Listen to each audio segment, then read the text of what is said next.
cut your heart out. Well, I know it's true. Sometimes love can hurt, so give it some time. One day you'll be fine. It's such a beautiful day, while you're still frowning. It's been too long to contemplate but on how to deal with your broken heart all alone.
Assalamualaikum warahmatullahi wabarakatuh. Kami dari kelompok 5 akan memaparkan presentasi produk jasa yang kelompok kami buat. Jasa yang kami pilih itu jasa penjahit dengan nama usaha Kainfinity Boutique. Untuk anggota kelompok kami, yang pertama ada Roma Fatner Pigirsang selaku manajer, yang kedua ada Nadia Aska Fikria selaku produksi, yang ketiga ada Melani Siahaan selaku divisi keuangan, dan yang terakhir saya sendiri Sabila Mutiara Dewi selaku divisi marketing. Submateri yang ada dalam presentasi ini yang pertama latar belakang, yang kedua gambaran produk, yang ketiga value proposition, yang keempat STP, yang kelima hasil riset pasar, dan yang terakhir yaitu perkiraan RAB. Masuk ke subbab yang pertama yaitu latar belakang. Penjahit atau tailor adalah layanan jasa yang menawarkan jasanya untuk mengolah bahan mentah menjadi bahan jadi. Dalam hal ini, yang dimaksud bahan mentah adalah kain, kemudian diolah menjadi bahan jadi seperti kemeja, celana, rok, atau jas, baik untuk laki-laki maupun perempuan. Penjahit membuat, mencocokkan, dan mengubah pakaian sesuai permintaan dan kebutuhan pelanggan. Dapat disimpulkan bahwa tailor adalah sebuah profesi di bidang jasa yang memberikan pelayanan berupa jasa penjahit. Penjahit merupakan unit usaha kecil menengah yang perlu diketahui untuk ditingkatkan produktivitasnya. Usaha kecil dan menengah atau UKM merupakan sektor usaha yang memiliki peran penting dalam pertumbuhan ekonomi di Indonesia. Salah satu usaha kecil dan menengah adalah industri penjahit. Sebab yang kedua yaitu gambaran jasa. Jadi di sini saya akan menjelaskan filosofi dari masing-masing simbol. Yang pertama ada gambar perempuan dengan gaun menghadap belakang, melambangkan bahwa keindahan dapat dilihat dari sisi mana saja. Yang kedua ada warna gaun yang tidak rata, menunjukkan bahwa busana dapat dibuat dengan limbah bahan berupa patchwork. Yang ketiga ada tulisan Kainfinity, berasal dari kata kain dan infinity, yang berarti pengolahan kain yang tak terbatas. Yang keempat ada tulisan butik, menunjukkan identitas jasa sebagai butik. Dan yang terakhir ada warna hitam, melambangkan ketegasan, profesional, kredibilitas sebuah produk atau brand. Warna hitam digunakan untuk memberi kesan kuat pada brand. Selanjutnya ada value proposition. Yang pertama, pelanggan dapat membuat baju sesuai dengan yang diinginkan, mulai dari ukuran, model pakaian, hingga bahan yang digunakan. Yang kedua, terdapat layanan konsultasi desain sehingga mempermudah pelanggan dalam memilih model pakaian yang sesuai. Yang ketiga, menawarkan layanan pengolah sisa kain menjadi patchwork sehingga meminimalkan adanya limbah kain. Yang selanjutnya ada STP. Segmenting perilaku jasa jahit. Segmenting demografi penjahit Kainfinity ini bisa digunakan oleh semua kalangan, mulai dari membuat pakaian anak-anak remaja hingga dewasa. Yang ketiga, segmentasi biografis. Sasaran penjahit Kainfinity ini adalah masyarakat yang berada di Magelang dan sekitarnya serta masyarakat modern dan tradisional. Yang terakhir, segmentasi psikografis. Sasaran penjahit Kainfinity adalah masyarakat umum yang menginginkan kemudahan dalam membuat pakaian dan model yang diinginkan. Yang selanjutnya targeting yang dilakukan Kainfinity adalah dengan memasarkan ke seluruh wilayah kota Magelang serta memfokuskan pemasaran dengan hasil yang berkualitas serta kecepatan dalam membuatnya. Selain itu, kami menargetkan konsumen yang peduli lingkungan dengan adanya penawaran pembuatan produk dengan kain sisa berupa patchwork. Selanjutnya ada positioning Kainfinity adalah jasa penjahit yang kami berikan sesuai pada kebutuhan konsumen dan selalu memperhatikan mutu. Kami memberikan layanan servis sehingga ketika hasil pakaian kurang memuaskan, maka kami dapat menyesuaikan agar pakaian tersebut sesuai dengan yang diinginkan oleh konsumen. Selain itu, kami juga menyediakan layanan lain di mana kami dapat mengantarkan pakaian yang telah jadi kepada konsumen tanpa dikenakan biaya. Yang selanjutnya ada hasil riset pasar. Yang pertama ada gender. Responden kuesioner ini terdiri dari 70% perempuan dan 30% laki-laki. Hal ini menunjukkan bahwa mayoritas responden kuesioner ini ialah perempuan, yaitu sebesar 70% atau sekitar 41 orang. Sisanya laki-laki sebesar 30% atau sekitar 18 orang. Responden kuesioner ini terdiri dari 70% perempuan dan 30% laki-laki. Hal ini menunjukkan bahwa mayoritas responden kuesioner ini ialah perempuan, yaitu sebesar 70% atau sekitar 41 orang, dan sisanya laki-laki sekitar 30% atau sekitar 18 orang. Selanjutnya ada domisili. Domisili responden kuesioner ini terdiri dari 84% atau sekitar 49 orang berasal dari Magelang, 3% atau sekitar 2 orang berasal dari Bogor, 3% atau sekitar 2 orang berasal dari Purworejo, dan 10% atau sekitar 6 orang berasal dari kota lainnya. Hal ini menunjukkan bahwa mayoritas responden yang mengisi kuesioner ini adalah orang yang berdomisili di Magelang. Yang selanjutnya ada usia. Tentang usia responden, kuesioner ini terdiri dari bermacam-macam, mulai dari umur belasan hingga puluhan tahun. 65% responden atau sekitar 38 orang berusia kisaran 20-30, 30% atau sekitar 18 orang berusia di bawah 20 tahun, dan 5% atau sekitar 3 orang berusia di atas 30 tahun. Mayoritas responden yang mengisi kuesioner ini ialah mereka yang berada di kisaran usia 20-30 tahun. Selanjutnya ada pengalaman menggunakan jasa jahit. Dari hasil kuesioner di atas, sekitar 82% atau sekitar 48 orang merasa puas dengan pengalamannya dalam menggunakan jasa penjahit. 13% atau 8 orang merasa cukup puas, dan 5% atau sekitar 3 orang merasa tidak puas. Hal ini menunjukkan bahwa semua responden pernah menggunakan jasa penjahit dan mayoritas merasa puas dengan layanan penjahit yang mereka gunakan. Yang selanjutnya ada kuantitas penggunaan jasa jahit. Kuesioner ini menunjukkan seberapa banyak responden memakai jasa penjahit. Terlihat bahwa pengguna jasa penjahit tidak sering dilakukan, responden hanya akan menyewa jasa penjahit pada waktu-waktu tertentu. Hanya 5% atau sekitar 3 orang responden saja yang sangat sering menggunakan jasa penjahit. 27% atau sekitar 16 orang responden cukup sering menggunakan jasa penjahit, dan 68% atau sekitar 40 orang responden jarang. Dapat disimpulkan bahwa pengguna jasa jahit itu cukup sedikit. Orang-orang biasanya akan menggunakan jasa penjahit di saat tertentu saja. Untuk riset selanjutnya yaitu penggunaan jasa jahit untuk membuat baju, di mana sebesar 64% atau sekitar 38 responden suka menggunakan jasa penjahit untuk membuat baju mereka, di mana 33% atau sekitar 19 orang tidak terlalu suka, dan 3% atau sekitar 2 orang tidak suka membuat baju di penjahit. Mereka lebih suka membeli baju jadi di toko. Selanjutnya yaitu jenis pakaian yang biasa dibuat menggunakan jasa penjahit. Kuesioner ini menunjukkan jenis baju apa yang sering dibuat dengan menggunakan jasa penjahit, di mana 22% atau sekitar 13 orang membuat dress menggunakan jasa penjahit. 16% atau sekitar 9 orang membuat kebaya menggunakan jasa penjahit.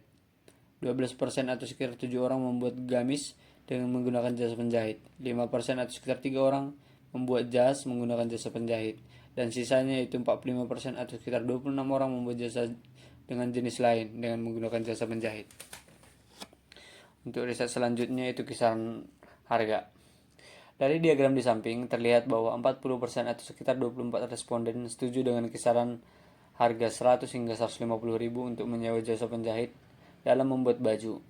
25% atau sekitar 15 responden lebih setuju jika harganya lebih terjangkau, yaitu di bawah 100 ribu. 18% atau sekitar 11 orang setuju jika harga untuk menggunakan jasa penjahit dalam membuat baju kisaran 150 hingga 200 ribu. Dan 3% atau sekitar 2 orang setuju kisaran untuk membuat harga pakaian di mesin jahit yaitu kisaran 200 hingga 250 ribu. Dan 14% orang lainnya atau sekitar 8 orang setuju untuk membuat pakaian dengan jasa penjahit yang dimana lebih dari 250 ribu. Hal ini menunjukkan bahwa orang yang lebih senang menjahit mematok harga normalnya yaitu sekitar 100 hingga 200 ribu. Untuk riset selanjutnya yaitu kuantitas penggunaan jasa jahit dalam 1 bulan. Riset ini dalam 1 bulan 88% atau sekitar 52 orang menggunakan jasa penjahit sekitar 1-2 kali saja dalam sebulan. 8% atau sekitar 5 orang menggunakan jasa penjahit lebih dari 3 kali dalam sebulan. 4% atau sekitar 2 orang menggunakan jasa penjahit 2-3 kali dalam sebulan. Hal ini menunjukkan bahwa penggunaan jasa penjahit dalam sebulan tidak sering dari sebagian besar orang. Selanjutnya itu ketertarikan terhadap rekomendasi dari penjahit, di mana saat ingin membuat baju di penjahit, biasanya penjahit akan memberikan beberapa rekomendasi desain baju untuk dipilih. 15% atau sekitar 9 orang tertarik dan memilih desain baju yang direkomendasikan penjahit, sedangkan 77% atau sekitar 45 orang kadang-kadang tertarik dengan desain penjahit namun juga kadang tidak tertarik, dan 8% atau sekitar 5 orang tidak tertarik dengan desain yang direkomendasikan penjahit. Mereka lebih suka membawa rekomendasi desain sendiri. Untuk riset selanjutnya itu ketertarikan menggunakan jasa penjahit pemula. Dari hasil kuesioner di samping, sebanyak 30% atau sekitar 18 orang tertarik menggunakan jasa penjahit pemula, sedangkan 70% sisanya yaitu sekitar 41 orang tidak tertarik untuk menggunakan jasa penjahit pemula. Kebanyakan responden tidak tertarik dengan jasa penjahit pemula. Hal ini mungkin disebabkan karena mereka tidak ingin mengambil risiko dan dengan baju yang dihasilkan, yaitu mereka ingin sesuai ekspektasi mereka sehingga mereka lebih tertarik menggunakan jasa penjahit yang lebih profesional. Selanjutnya yaitu riset mengenai ketertarikan terhadap pertimbangan penggunaan jasa penjahit. 35% atau sekitar 21 orang memilih membangun jasa penjahit berdasarkan kualitas bahan jahitan yang mereka gunakan dengan membuat baju. 30% atau sekitar 18 orang mempertimbangkan faktor harga dalam menggunakan jasa penjahit. Sedangkan 28% atau sekitar 16 orang mempertimbangkan variasi model pakaian yang dimiliki penjahit saat ingin menggunakan jasa penjahit. Dan sekitar 7% atau sekitar 4 orang mempertimbangkan faktor lokasi saat ingin menggunakan jasa penjahit. Dan untuk riset terakhir yaitu sumber informasi yang diperoleh. Sekitar 52% atau sekitar 31 orang mendapatkan informasi terkait penjahit dari teman-temannya. 40% atau sekitar 23 orang mendapatkan informasi dari saudaranya. 7% atau sekitar 4 orang mendapatkan informasi dari internet. Dan 1% atau sekitar 1 orang mendapatkan informasi penjahit melalui poster atau brosur yang disebar. Hal ini menunjukkan bahwa kebanyakan orang memilih penjahit mana yang akan ia gunakan jasanya berdasarkan rekomendasi teman atau saudaranya. Yang selanjutnya ada perkiraan RAB. Jadi ada beberapa kegiatan utama. Yang pertama ada pengembangan produk atau riset, di mana kami melakukan kegiatan pemasaran produk melalui media internet dan juga e-commerce, dan juga penyebaran brosur dengan rincian anggaran biaya sebesar Rp240.000. Kemudian kegiatan utama yang selanjutnya adalah produksi yang meliputi pembelian bahan baku produksi dan juga pembelian alat produksi, di mana bahan baku di sini kami digunakan untuk membeli kain, benang, kancing, resleting, dan juga paper bag dengan total anggaran biaya sebesar Rp2.676.000. Kemudian selanjutnya adalah pembelian alat produksi berupa mesin, gunting, penggaris, berbagai macam jarum, pensil jahit, dan juga kertas pola dengan rincian anggaran biaya sebesar Rp6.984.000, di mana ini digunakan untuk alat bantu produksi. Dan selanjutnya ada legalitas, perizinan sertifikasi, pengujian produk, dan juga standarisasi. Karena kami merupakan usaha yang masih baru, maka kami belum melakukan hal tersebut sehingga tidak ada rincian anggaran biaya yang kami sertakan. Dan yang terakhir adalah belanja alat tulis dan juga penunjang. Jadi kami memanfaatkan dana sebesar Rp100.000 untuk perlengkapan kantor. Kemudian di sini ada media promosi. Jadi kami melakukan promosi dengan 2 media. Yang pertama ada brosur, di mana di dalamnya terdapat berbagai layanan yang bisa kami tawarkan, dan juga ada informasi alamat, waktu operasional butik, dan juga berbagai laman web yang bisa dikunjungi oleh konsumen. Kemudian yang selanjutnya di sini ada laman Instagram, di mana kami memanfaatkan media Instagram untuk melakukan promosi. Dapat dilihat bahwa Instagram kami di sini adalah @kainfinity.co. Baik, masuk ke materi yang terakhir, di mana di sini ada testimoni. Jadi kami telah memproduksi beberapa busana atau pakaian dengan custom made atau sesuai dengan permintaan pelanggan. Yang pertama di sini ada Mbak Halimah, di mana Mbak Halimah memakai blus putih custom dengan lengan puff panjang dengan bahan velvet yang halus dan berkualitas sehingga membuat nyaman dan percaya diri. Kemudian yang kedua ini adalah Mbak Nana dan adiknya. Jadi ini menggunakan gaun panjang custom dengan lengan puff dan variasi obi belt batik yang bisa dilepas. Dengan menggunakan bahan satin yang berkilau membuat kesan mewah saat memakainya. Kemudian adiknya di sini memakai kemeja batik pendek dengan pilihan motif batik yang modern dan kain yang halus. Jadi Mbak Nana ini menginginkan bahan yang berkilau sehingga membuat kesan mewah tapi masih dapat dibatik-batakan dengan batik yang seperti dipakai oleh adiknya. Jadi ini adalah baju seragam keluarga sehingga masih bisa dipadukan dengan outfit polos. Kami menyarankan dengan adanya obi belt yang bisa dilepas pasang.